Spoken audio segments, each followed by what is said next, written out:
Hello. तो मैंने आज जो प्रॉब्लम सॉल्व करी, 3 प्रॉब्लम सॉल्व करी मैंने, tower of Hanoi, power set and divider string into groups of size के। अब मैंने सुबह सुबह करी थी एकदम टावर ऑफ हनोई और पावर सेट, तो आई एम नॉट श्योर मुझे कितना याद होगा कितना नहीं होगा, but I will try my best. तो सबसे पहले आते हैं टावर ऑफ हनोई पे। अब ये जो टावर ऑफ हनोई है, मैंने एक्चुअली ये आदित्य वर्मा की प्लेलिस्ट से देखा था। मैंने बोला था मैं रिकर्जन वहीं से कर रही हूँ, तो उसने इसको टावर ऑफ ब्रह्मा की तरह समझाया है, तो मैं भी वही समझाऊंगी क्योंकि मुझे भी वही ज़्यादा फैसिनेटिंग लगा हनोई मनोई से। ठीक है, तो बेसिकली क्या स्टोरी है कि ब्रह्मा जी ने जब वो दुनिया को क्रिएट कर रहे थे तो उन्होंने प्रीस्ट्स को एक काम दिया। उनको 64 प्लेट्स दी गई और उनको बोला कि इनके अलग अलग साइजेस हैं। ठीक है, तो मतलब एक छोटी होगी, एक बड़ी होगी, एक उससे भी बड़ी होगी, और ऐसे करके इंक्रीजिंग साइजेस होंगे। 64 प्लेट्स उनको दी गई और उनको बोला कि 3 टावर्स हैं। ठीक है, तो ये एक टावर है और इसी एक टावर को हम कॉपी करके बाकी 2 टावर्स बना देते हैं। ये यहाँ पे दूसरा और ये तीसरा। ठीक है, तो ये 3 टावर्स हैं हमारे पास। अब क्या होगा कि ये हमारे पास 3 टावर्स आ गए। ठीक है, अब ब्रह्मा जी ने उनको काम क्या दिया, उन्होंने बोला कि देखो 2 रूल्स हैं। मैंने तुम्हें 64 प्लेट्स ऐसे दे रखी हैं, 1 2 3 4 and so on and so fourth 64।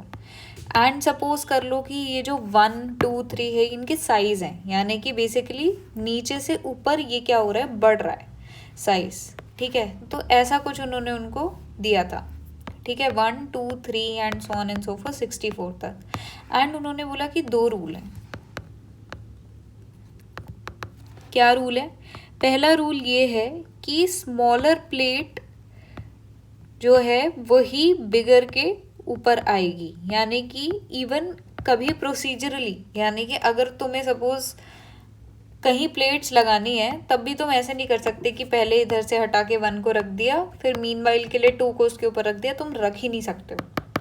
ठीक है, तो पहला तो रूल ये हो गया कि आप एक छोटी प्लेट के ऊपर बड़ी नहीं रख सकते। ठीक है, स्मॉल के ऊपर बिग रखना अलाउड नहीं है, दिस इज रॉन्ग, या बीच में भी नहीं कर सकते ऐसा कभी। ठीक है, दूसरा काम उनको ये दिया कि जैसे 3 टावर हैं ए बी और सी, तो उनको ये तीनों टावर्स में बेसिकली क्या करना है, 1 जैसे ये है ना 1 से 64, ये 1 से 64 सेम ऑर्डर में उनको यहाँ लगाने। अच्छा, एंड एक और रूल था। ठीक है, तीसरा रूल ये था कि you can only move 1 plate at a time, you can only move 1 plate at a time. And वो जो प्लेट है, अब प्लेट्स हैं यार रॉड में डली हुई हैं वो इस तरीके से, तो आप इस वाली को निकाले बिना नीचे वाली नहीं निकाल सकते, तो it's just behaving like a stack, एकदम स्टैक लाइक बिहेवियर है इन प्लेट्स का। ठीक है, तो हमको बेसिकली इस चीज़ के लिए कोड लिखना है। अब देखो ये जो मैंने क्वेश्चन किया था ये मैंने GFG से किया था। ठीक है, तो ये क्वेश्चन है। अब देखो इसका कोड वोड तो इट्स फाइन होगा, बट देखो इन लोगों ने किस तरीके से पूछ रखा है ये क्वेश्चन, इन लोगों ने फंक्शन किस तरीके से लिख रखा है, इंट टावर ऑफ हनोई। ठीक है, इसमें लिख रखा है एक इंट एन। इंट एन मतलब कितने नंबर ऑफ प्लेट्स हैं, इंट फ्रॉम, ठीक है, फिर int to and int auxiliary. तो ये इन लोगों ने 3 पैरामीटर्स दिए हैं और इन 3 पैरामीटर्स को यूज करके हमें हनोई का फंक्शन लिखना है। ठीक है, तो अब देखो ये जो इंट फ्रॉम, इंट टू और इंट ऑक्स है, दिस इज बेसिकली रिप्रेजेंटिंग कि इन तीनों टावर्स में तुम कौन से वाले नंबर ऑफ टावर को यूज कर रहे हो। ठीक है, तो अब हम वापस 3 टावर्स ले लेते हैं। ये हमारा टावर 1 है। ठीक है, एंड इसी को कॉपी कर लेते हैं।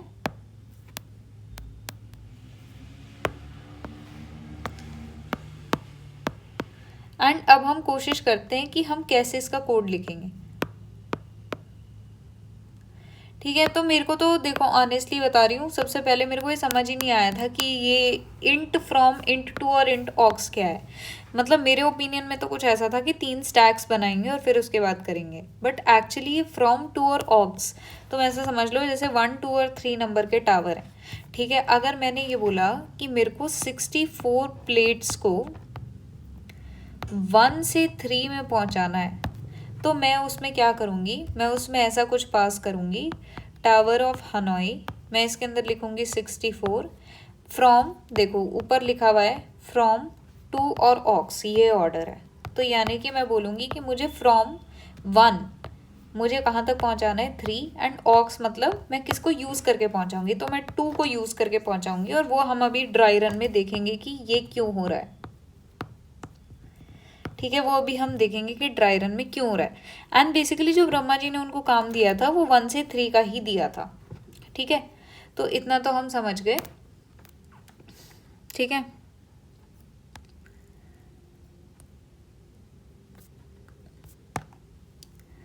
अब देखो हम इसका कोड कैसे लिखेंगे और हम इसका ड्राई रन कैसे करेंगे। तो सबसे पहले तो मेरे ख्याल मैंने जो किया था वो मैंने ड्राई रन किया था, कोड मैं खुद लिख नहीं पाई थी, मुझे देखना पड़ा था। एंड ऑनेस्टली मुझे नहीं लगता कि कोई ऐसे मतलब इतना इंट्यूटिव नहीं है कि कोई आराम से लिख पाए।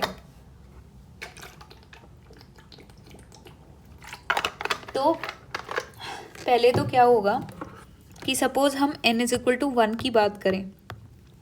ठीक है, तो हमने ये एक प्लेट यहाँ रखी हुई है। अगर हमको देखो फंक्शन कुछ ऐसा है, टावर ऑफ हनाई, ठीक है, फ्रॉम टू एंड n, तो int n from to n auxiliary,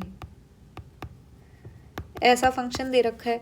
तो फ्रॉम ये है, ठीक है, टू ये है, और ऑक्सिलरी ये वाला टावर है। तो हमें इसमें से इधर रखना है अगर इसको, तो क्या करो, इसको पॉप करो और यहाँ पे डाल दो। पॉप एज इन कि हम बोल सकते हैं कि इसको यहाँ डाल दो। ठीक है, तो इसमें कितने स्टेप्स, अच्छा एंड वन मोर थिंग, हमें इसमें क्या रिटर्न करना है, हम इसमें रिटर्न क्या कर रहे हैं, number of steps, we are just returning the number of steps. अच्छा, एंड वेरी इंपॉर्टेंट थिंग, ये अगर एक डिस्क को एक जगह से दूसरी जगह करने में भी अगर 1 सेकेंड लगा, तो हमें पता है ये जो काम करने में को प्रीस्ट को बोला है ब्रह्मा जी ने, उसमें कितना टाइम लगेगा, 2 to the power 64 minus 1 seconds, which is like 530 billion years. And 530 billion years as n, उन्होंने ये बोला कि जैसे ही तुम्हारा ये काम खत्म हो जाएगा ना, ये वाला रिकर्जन वाला, यानी कि जैसे ही 530 बिलियन ईयर्स ख़त्म होंगे वैसे ही ये यूनिवर्स ख़त्म हो जाएगा, फील्डिंग सेट हो जाएगी।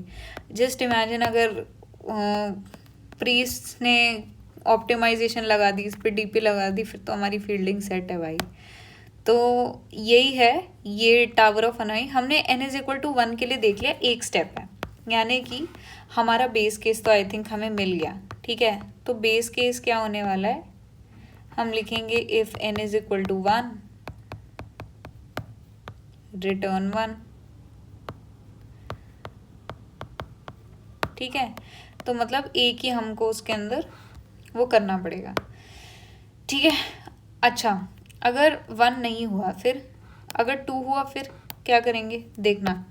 देखो हमें ऐसे दिया हुआ है 1 और 2, ठीक है, 2 बड़ा है, 2 की जो प्लेट है वो साइज बड़ी साइज की है।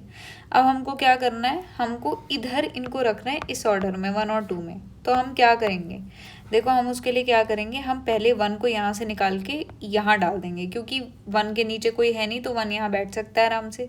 फिर 3 भी खाली है तो हम 2 को हटा के 3 में डाल देंगे। फिर हम 1 को 1 को हम इस टावर से हटा के इसमें डाल देंगे।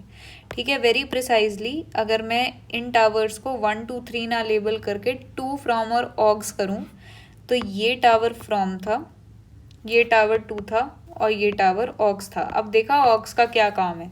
ठीक है, तो ये 1 और 2 था हमारा।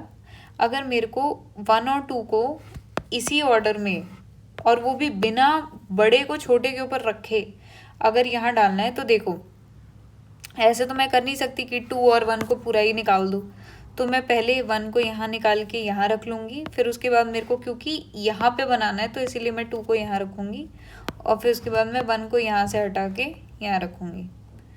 तो ये आ गए सही ऑर्डर में। फिर उसके बाद अगर मैंने ये फ्रॉम ऑक्स और टू है, फ्रॉम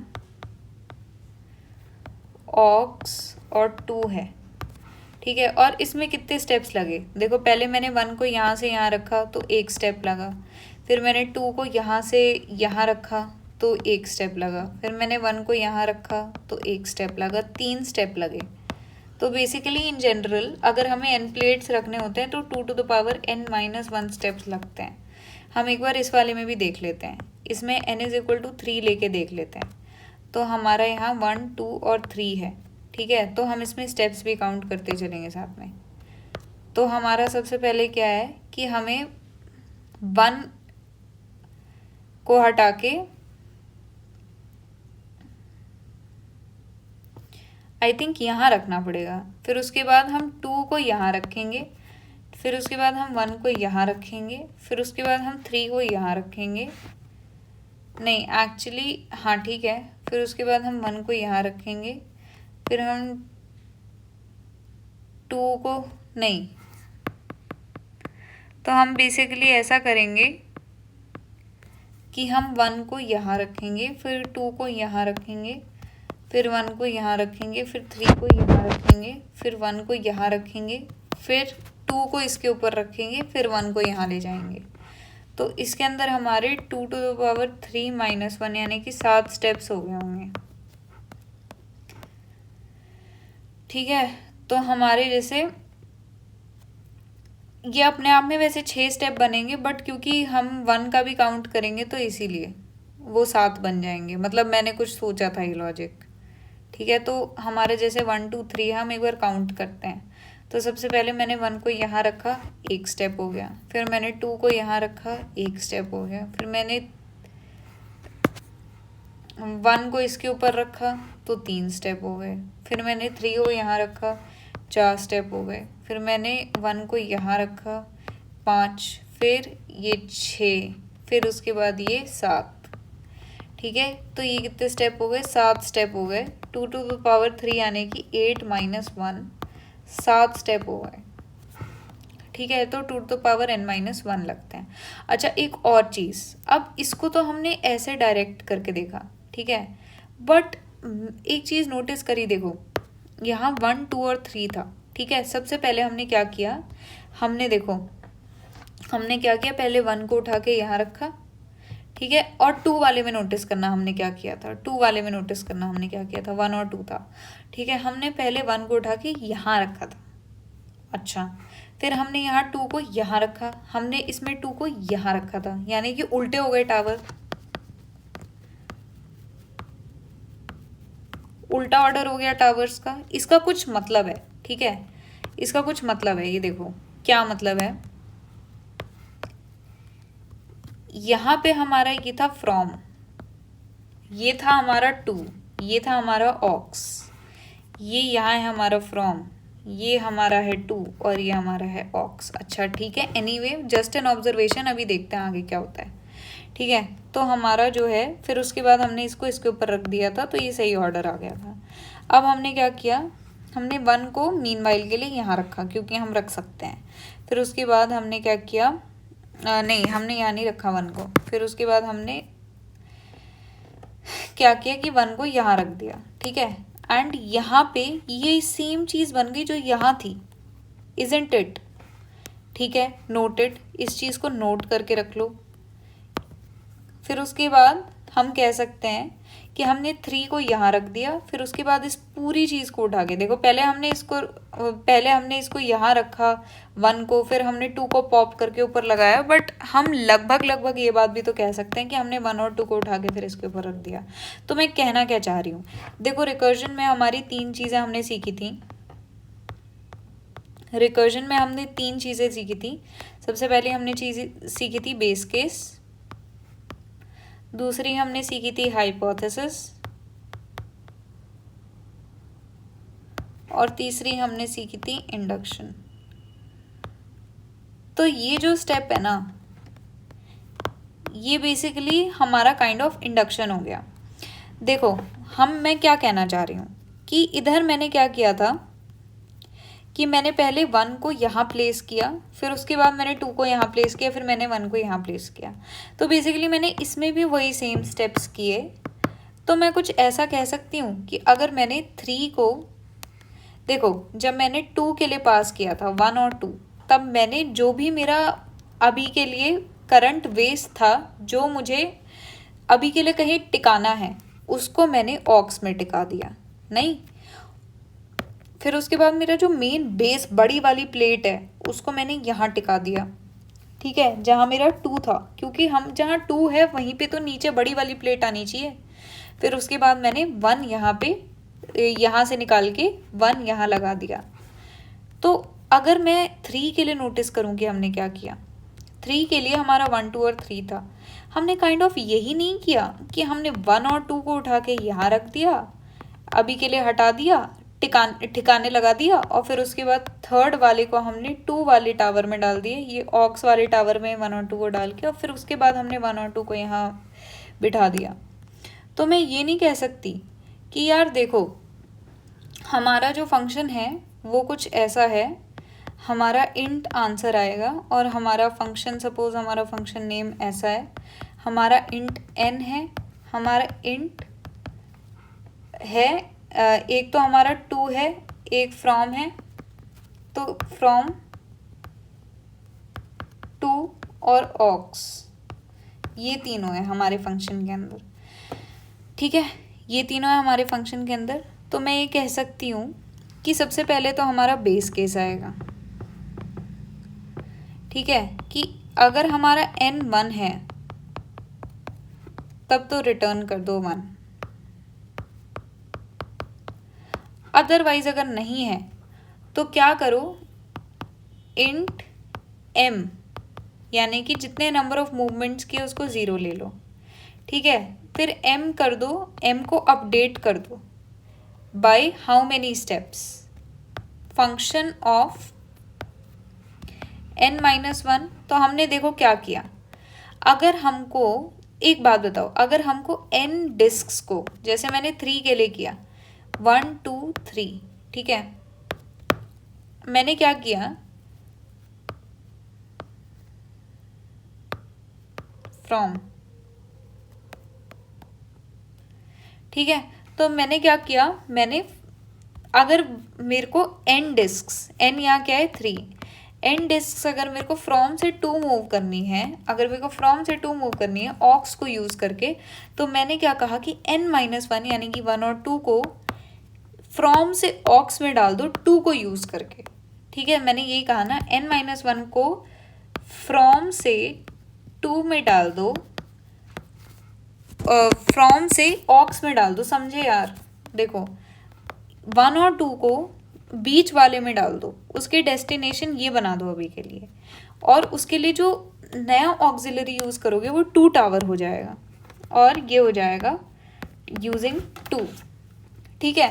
तो अब इसके लिए जितने भी फंक्शंस बने वो बने, ठीक है, मतलब हमने 1 और 2 को कितने में मूव किया था, पहले हमारा 3 बना था, ठीक है, तो हमारा अभी क्या बनेगा 3, साथ में फिर हम की जो सबसे बड़ी प्लेट होगी इसको यहाँ मूव करेंगे, तो हम एक 1 ऐड कर देंगे, ठीक है, ये तो हमने यहाँ ऐड कर दिया, फिर हम एक m++ कर देंगे ताकि एक और बढ़ जाए, क्योंकि हम इस बड़ी वाली प्लेट को फिर यहाँ मूव करेंगे, उसके बाद हम इस पूरी प्लेट को उठा के यहाँ रखेंगे। अब इस पूरी प्लेट को उठा के यहाँ रखने में कितने स्टेप्स लगते हैं, इस पूरी प्लेट को यहाँ से यहाँ उठाने में ऐसे नहीं है कि सिर्फ और सिर्फ ये पूरी प्लेट को, मतलब छोटी वाली प्लेट्स को ऐसे उठा के लगा दिया, क्यों, क्योंकि ब्रह्मा जी ने ये भी कंडीशन दी थी कि एक plate at a time he move करनी है। तो जब एक plate at a time he move करनी है, इसका मतलब है पहले हम उठा के 1 को यहाँ रखेंगे, फिर हम उसके बाद 2 को यहाँ रखेंगे, फिर उसके बाद हम 1 को वापस यहाँ रखेंगे, ठीक है। तो हमारे ये कितने बने, देखो हमारा यहाँ पे 1 और 2 था और यहाँ पे कुछ नहीं था, और हमें इसको यहाँ पे 1 और 2 को रखना है, और यहाँ पे 3 था, 1 और 2 यहाँ पे था। तो हमने क्या किया, पहले यहाँ 1 को रखा, फिर हमने यहाँ 2 को रखा, तो ये 2 स्टेप हो गए। फिर उसके बाद हमने 1 को यहाँ रखा, तो एक और स्टेप हो गया। तो 3 + 1 4 एंड 3, तो 7 स्टेप्स हो गए। ठीक है, तो 7 स्टेप हो गए इन टोटल। ठीक है, 7 स्टेप हो गए इन टोटल, और वही हमने कैलकुलेट किया था 2⁻³ - 1 से। तो यानी कि हमें m+ यानी कि m को वापस अपडेट करना है हमें किस वैल्यू से। देखो, हमें 1 और 2 को अगर ऐसे मूव करना है, यार बहुत ही ज़्यादा मेसी हो गया, रुक जाओ, वेट, देखो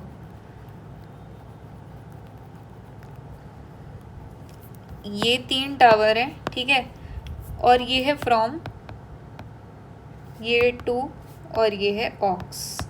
ठीक है, मेरे को बेसिकली मेरे पास क्या है, यहाँ पे मेरे पास 3 है और यहाँ पे 1 2 है। अब यहाँ से अगर इसको मूव करना है तो this is the same as aux से 2 में मूव करना यूजिंग फ्रॉम।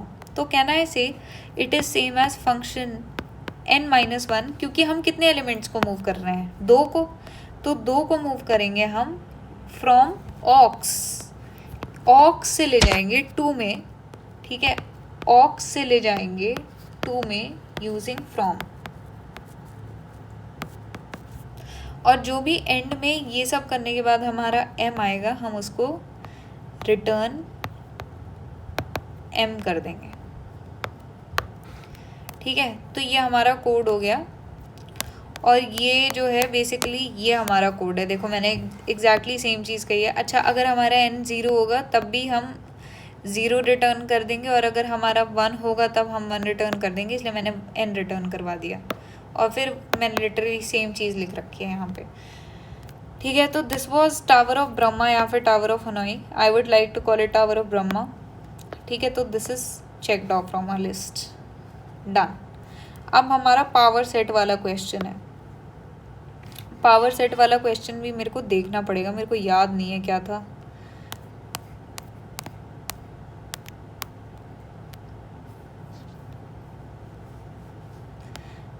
कोड ना दिखे इसका, मैं सिर्फ और सिर्फ इतना दिखाती हूँ। देखो, गिवन एन इंटीजर अरे nums of unique elements, return all the possible subsets या फिर द पावर सेट्स।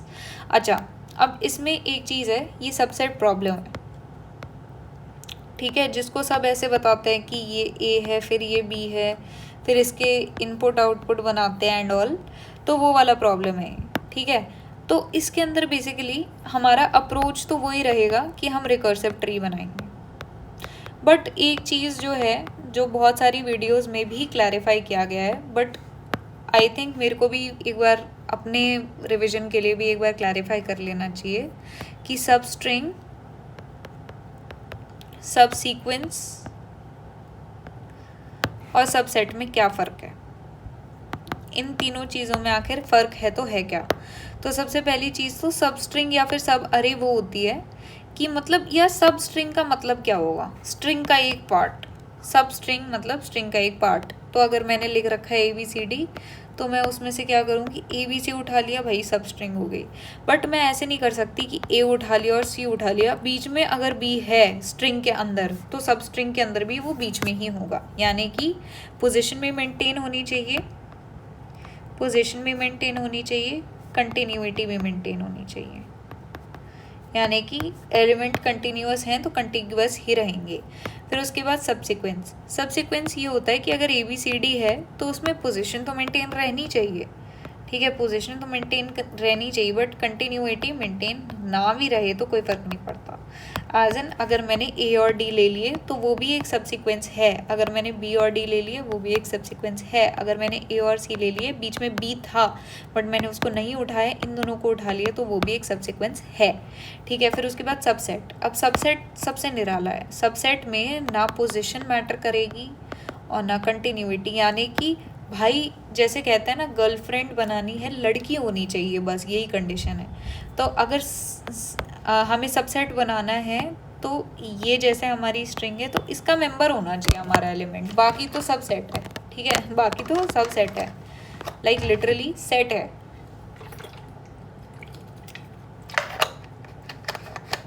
तो ऐसा कुछ है हमारा सबस्ट्रिंग, सबसीक्वेंस और सबसेट का डेफिनेशन। अच्छा, अब according to these LeetCode people, according to the LeetCode people, अगर ये 1 2 3 है तो इसका पावर सेट कैसे डिफाइन हो रहा है? इसका पावर सेट ऐसे डिफाइन हो रहा है, सबसे पहले एम्प्टी ले लो, यानी कि किसी को मत लो, फिर 1 को ले लो, फिर 2 को ले लो, फिर 3 को ले लो, फिर उसके बाद 1 और 2 को साथ में ले लो, फिर उसके बाद 2 और 3 को साथ में ले लो, फिर उसके बाद 1 और 3 को साथ में ले लो, फिर उसके बाद सबको साथ में ले लो। मतलब सारे के सारे ये सबसेट हो गए, ठीक है। ये तो चलो हो गए, माना मैंने, बट मेरे दिमाग में तो ये ख्याल आया था सबसे पहले कि यार इधर तो मेरे को बोला गया था पोजीशन मैटर नहीं करती, तो इन लोगों ने तो बेसिकली सबसीक्वेंस बना लिए ना, क्योंकि इन लोगों ने उल्टा तो किया नहीं है कुछ, 3 2 को क्यों नहीं काउंट किया। तो एक्चुअली ये लोग एक अकरेंस को ही मतलब एक सेट मान लेते हैं। अकरेंस का मतलब मेरा ये है कि 2 और 3 और 3 और 2 अगर ये 2 सेट हैं, मतलब मेरे अकॉर्डिंग अगर ये 2 सेट हैं, तो इसके अंदर बेसिकली इन सेट्स को लीड कोड कैसे पड़ेगा कि भाई एक 2 है और एक 3 है, मतलब ये एक्स सेट है।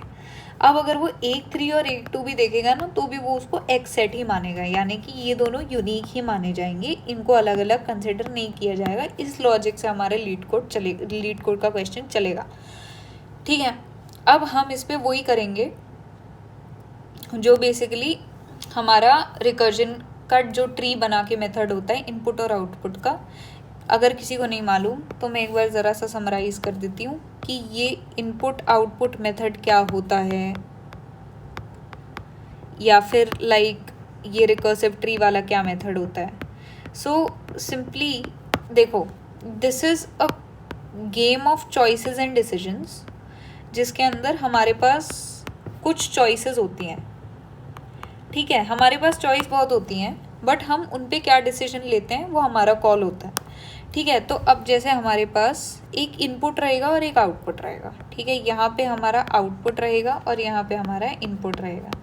सपोज हमारा जो पहला इनपुट है वो है ABC और हमारा आउटपुट अभी है करंटली एम्प्टी, ठीक है। अब हम सबसे पहले ना इस ABC या फिर जो भी इनपुट होता है, what ever the input is, उसको लेफ़्ट से राइट तक स्कैन करते चलेंगे, ठीक है। तो लेफ़्ट में सबसे पहले हमारा आया A, ठीक है। तो अब हमारा चॉइसेस, ये दोनों क्या हैं, चॉइसेस, ये दोनों हैं चॉइसेस, एंड हम किस राह जाते हैं वो है हमारी डिसीजन, ठीक है। ज़्यादा थियोरेटिकल हो गया। तो अब इस A को हम ले या ना ले, ये हमारी कॉल है।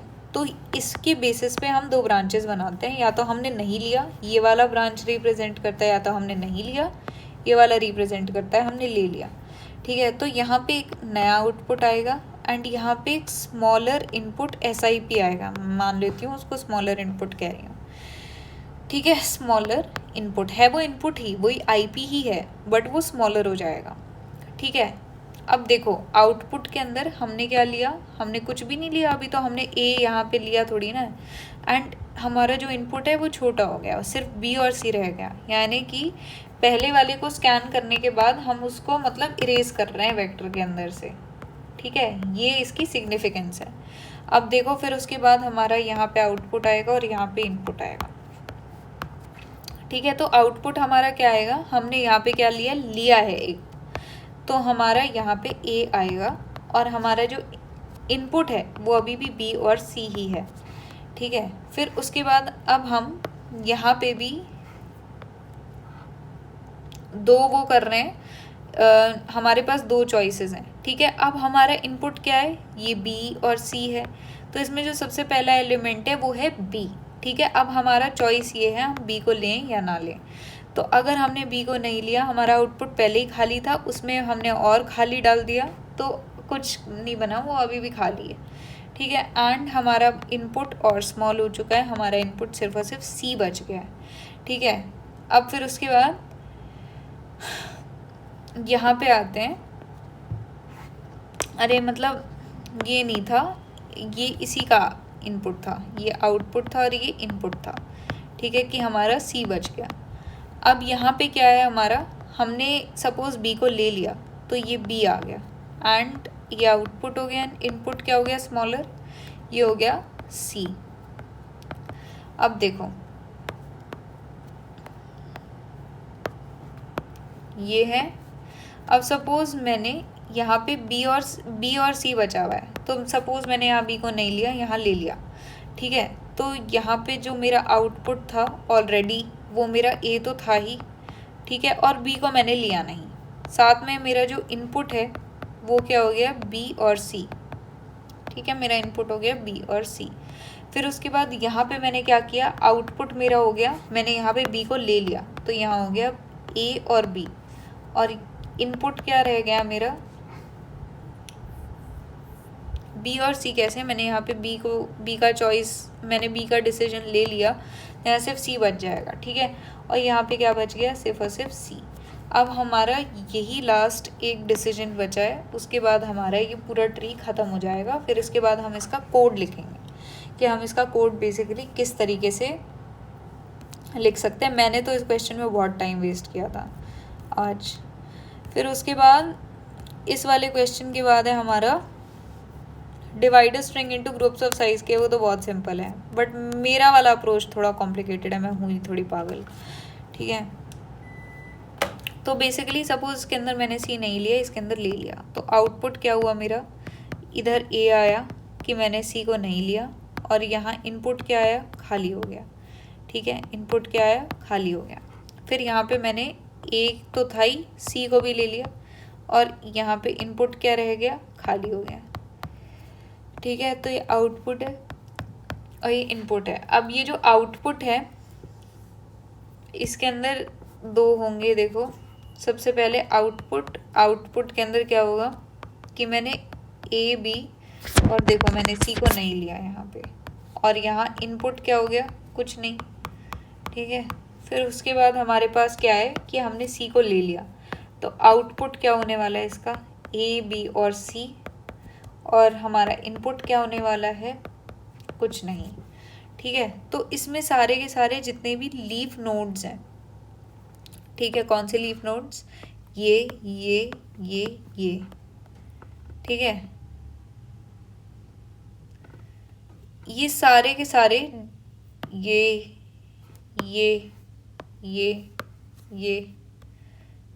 जितने भी लीफ नोड्स है ना।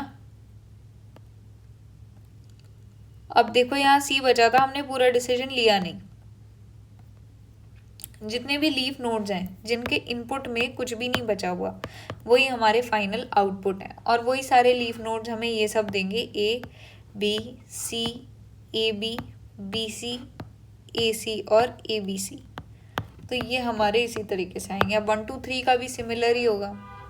अब बात ये है कि हमें इसको रिकर्जन को यूज़ करके करना है, ठीक है, बात यह है कि हमें इसको रिकर्जन को यूज़ करके सॉल्व करना है। तो बेसिकली जो मैंने आदित्य वर्मा की वीडियो में देखा था, उसने क्या किया था कि उसने एक वॉइड फंक्शन बनाया था, और उस वॉइड फंक्शन के अंदर उसने लिया था इनपुट और एक लिया था आउटपुट, ये दो वेक्टर्स लिए थे, ठीक है।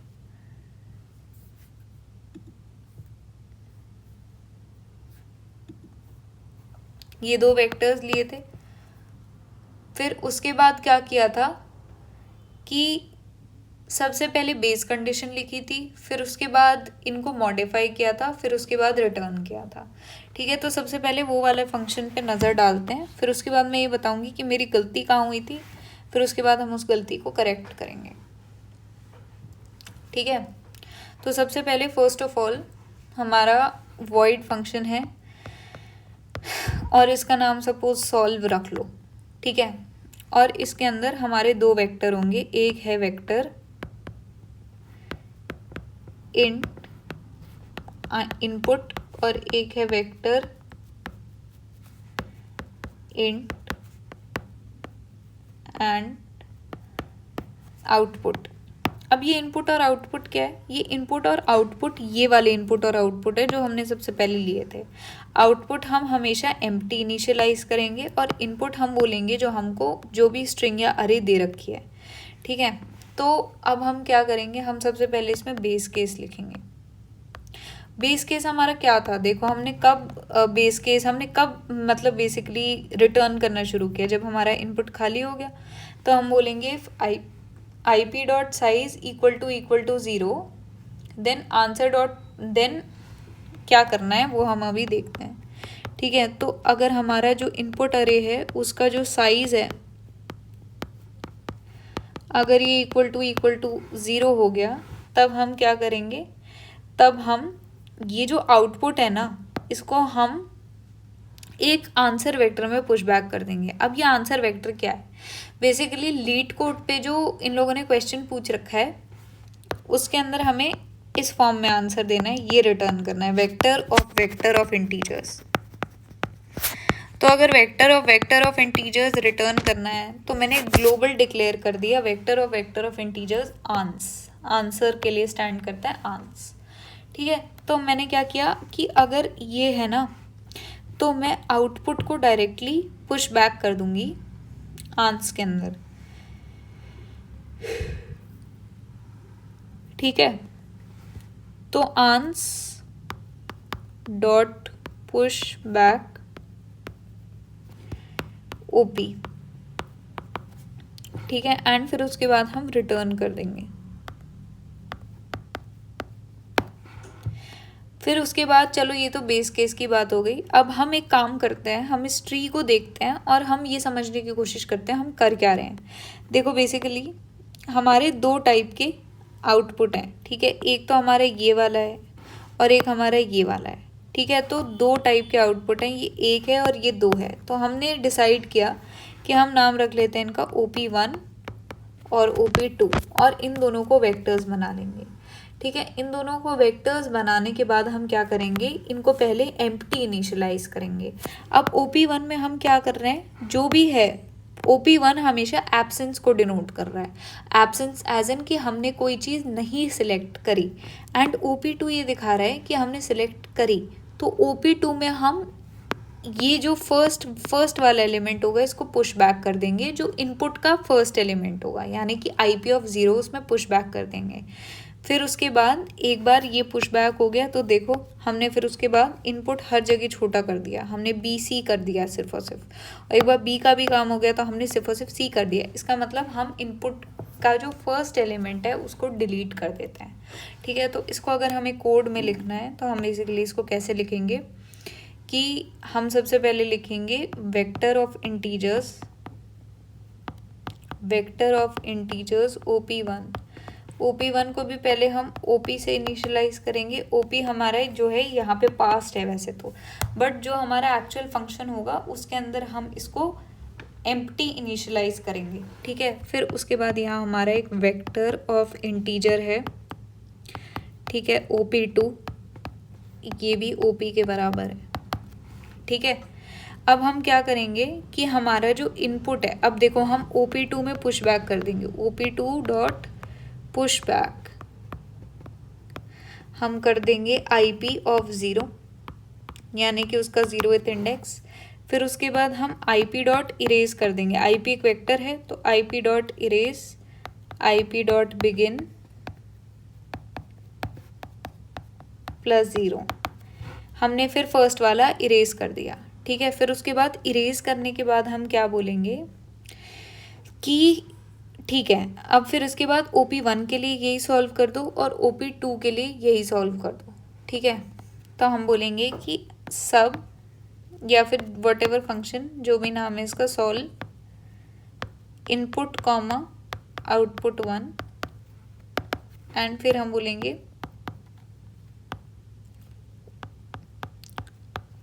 आउटपुट 2। ठीक है, तो ये हो गया हमारा इसके लिए। अब देखो इसमें मेरी गलती क्या हुई थी।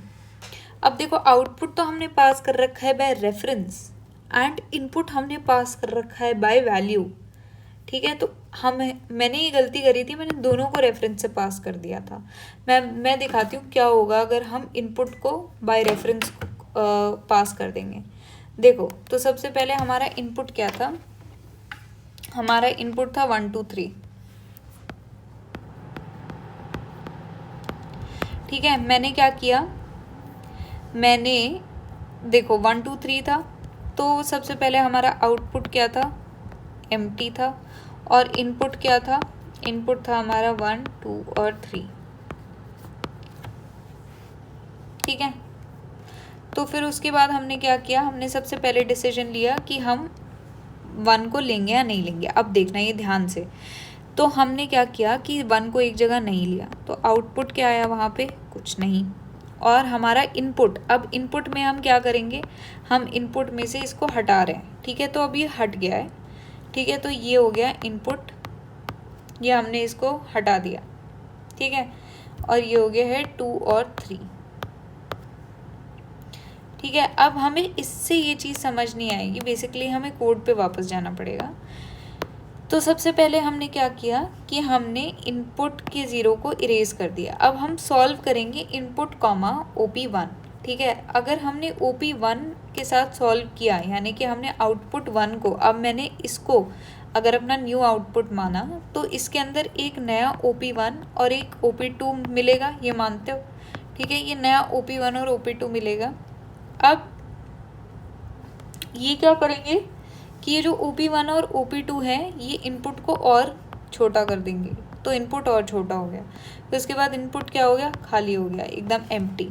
ठीक है, फिर उसके बाद हम कर रहे हैं सॉल्व IP कॉमा OP2। अब वो तो ठीक है, बट यहाँ पे जो OP2, यहाँ पे जो इनपुट था, ये जो IP था, इसको भी तो 2,3 चाहिए था इसको, बट क्या मिलेगा, इसको ये मिलेगा। और जब इसको ये मिलेगा तो आधे के आधे इनपुट ही गायब हो जाएंगे, और मेरे आधी इनपुट्स ही नहीं प्रिंट हो रहे थे। यही रीज़न है कि हमने इनपुट को पास बाय वैल्यू किया है। अब देखो, अगर मैंने पास बाय वैल्यू किया तो क्या होगा, तो मैंने क्या किया, सबसे पहले पास बाय वैल्यू किया, तो ये वाला फंक्शन रन किया। ठीक है, ये वाला फंक्शन रन किया जो सबसे आउटर मोस्ट है। अब इसके अंदर हट गया ये। ठीक है, ये हट गया, ये बस 2 और 3 बच गया। ठीक है, फिर उसके बाद ये मैंने क्या किया, सॉल्व IP OP1। तो मैंने जब सॉल्व किया तो हमारा जो इनपुट है, अब जो इनपुट है ये इसकी कॉपी बनी थी, तो इनपुट की नई वैल्यू आएगी। तो जब इनपुट की नई वैल्यू आएगी, तब ये वाले इनपुट के अंदर हमारा पुराना वही 1 2 3 ये वाला पास होगा। ठीक है, इसके अंदर हमारा 1 2 3 पास होगा। तो जब हमारा 1 2 3 पास होगा, तब वो अपने आप ही मैनेज कर लेगा। यार वैसे मैं एक बात बताऊँ, मुझे समझ नहीं आया ऑनेस्टली मैनेज कैसे करेगा। मैंने इसमें ज़्यादा ड्राई रन नहीं किया, तो एक बार एक काम करते हैं, एक ड्राई रन करके देखते हैं। ठीक है, तो हमारा सबसे पहला जो आउटपुट है वो हमारा एम्प्टी है, और हमारा जो इनपुट है वो है 1 2 और 3। ठीक है, तो ये हो गया। अब हमें क्या करना है, इसमें पास बाय रेफरेंस करना है। ठीक है, तो हमने सबसे पहले क्या किया, लेफ़्ट वाला कॉल किया IP कॉमा OP1। यार वैसे आई थिंक मैंने ChatGPT को बोला था कि पास बाय रेफरेंस वाले का एक बार ड्राई रन करके दिखाओ।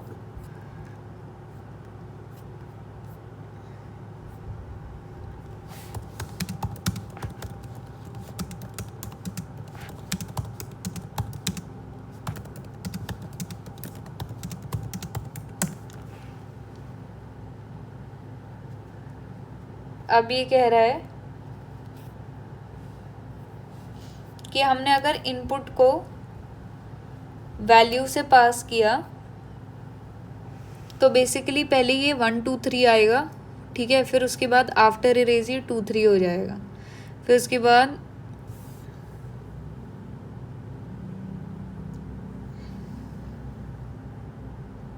ठीक है, फिर उसके बाद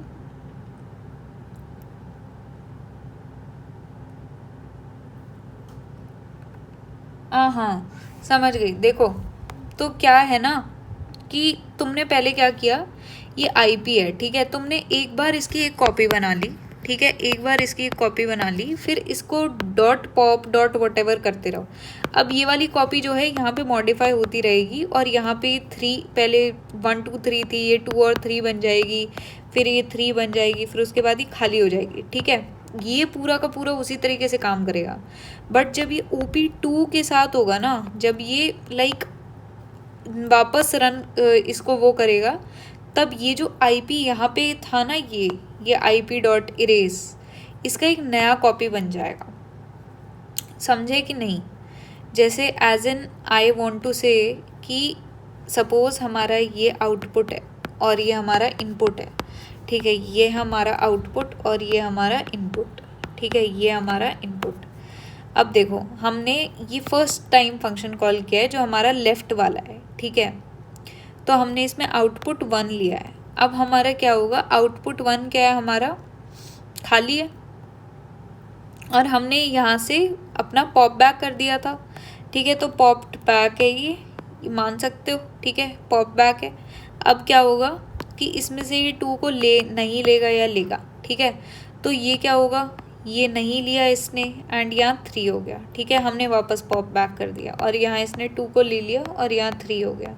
तो अब वापस एक डिसीजन होगा 3 को लेना या नहीं लेना, तो यहाँ 2 आ जाएगा, यहाँ क्या आ जाएगा, यहाँ 2 3 आ जाएगा, ठीक है। तो ये सब हमारे आउटपुट्स हो गए, ठीक है। और फिर राइट हैंड साइड में क्या रन होगा, राइट हैंड साइड में ये वाला जो ये था ना IP.raise, इसमें से ये 1 हट गया था, 2 और 3 रह गया, ठीक है, 2 और 3 रह गया। अब ये 2 और 3 वाले की एक और कॉपी बनेगी, बल्कि अगर हमने पास बाय रेफरेंस किया होता ना तो क्या होता कि एक बार ये पूरा यहाँ से कम हो गया, ठीक है, यहाँ 3 बना, फिर उसके बाद ये पूरा मतलब ख़त्म हो गया, 3 के बाद ये एम्प्टी हो गया, तो यही एम्प्टी वाला ही इसके अंदर पास हो रहा था, तो इसीलिए इशू आ रहा था। एंड अच्छा एक बात बताओ, अगर हमने इनपुट को ऐसे कॉल किया है तो हम ओपी को क्यों ऐसे नहीं कॉल कर सकते?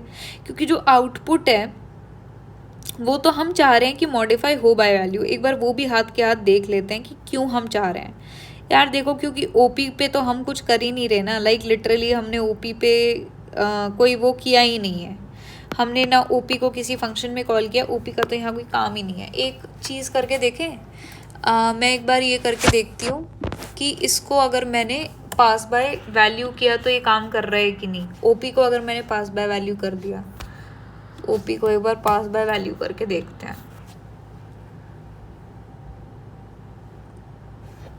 कितने मिनट की रिकॉर्डिंग हो गई यार, 47 मिनट्स की। हाँ ऐसे चल तो रहा है, एक बार सबमिट करके देखते हैं, आई थिंक चल जाना चाहिए वो भी। हाँ वो भी चल गया, तो हम ओपी को भी पास बाय वैल्यू कर सकते हैं। तो ये चीज़ पता नहीं कैसे इसको ड्राई रन करेंगे वो मैं आगे देखूंगी, बट लाइक लगभग इसी तरीके से ड्राई रन किया जाता है। अच्छा ये हमने फंक्शन लिख लिया, इसके जो बाहर वाला फंक्शन है ना उसके अंदर हम क्या करेंगे कि हम बेसिकली देखो मैं लिख ही देती हूँ। एंड हमारा जो लीड कोड वाला फंक्शन था, एलसी वाले लीड कोड, तो वो था ऐसा, वेक्टर ऑफ इंटीजर,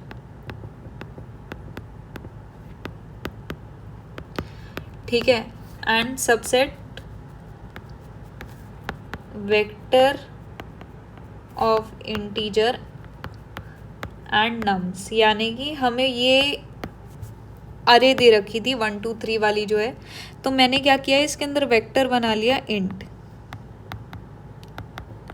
ओपी, इसको मैंने एम्प्टी इनिशियलाइज कर दिया। तो इसके बाद मैंने बोला सब,